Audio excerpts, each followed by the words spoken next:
What's up guys, how are you? Welcome to my channel. Smartphones are about to get strong, and I mean really strong. Qualcomm chips, the heart that run many beasts out there, is about to go to a whole new level. This was the year of 100x zooms, and next year could be the year of 100-watt fast charging. According to the recent news coming from digital chat station, the Snapdragon 875 chip will be supporting fast charging standards of up to 100 watts. That's the absolute craziest level of charging. This means that your next phone could get charged from 0 to 100% in just 20 minutes. The Snapdragon 875 chip will go inside of a lot of Android phones such as the OnePlus 9, Xiaomi Mi 11 and Oppo Find X3, but undoubtedly a lot of Samsung phone will be among the first to get this scoop, starting with the Galaxy S21 model and then Note 21 with Snapdragon 875 Plus. Now interestingly, not long ago Samsung announced its power controller chip that supports 100 watts of fast charging safely.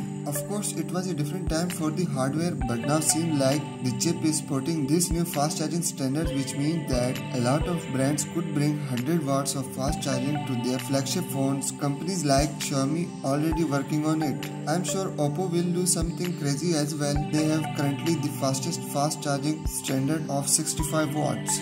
Brands like Vivo are even working on crazy wireless charging speed standards, so I'm sure one of these brands will be bringing this to reality. Now with great power comes with great price. Snapdragon 875 chip alone cost $130. That's a pretty noticeable jump from the $80 cost of the last year's Snapdragon 865 chip. All this is great, but it's gonna cost more, which makes me think next year phones like OnePlus 9, Galaxy S21, Oppo Find X3, they all could be expensive. So it's gonna be a challenge for manufacturers to keep the cost low. I'm sure it's doable. All in all, feature wise, the Snapdragon 875 is looking crazy good. So what do you guys think about this change in Snapdragon 875 and about the price of this chip? Let me know down in the comment section, and as always I will see you in the next video. Subscribe my channel and press the bell icon so you never miss any video from my channel. Thank you.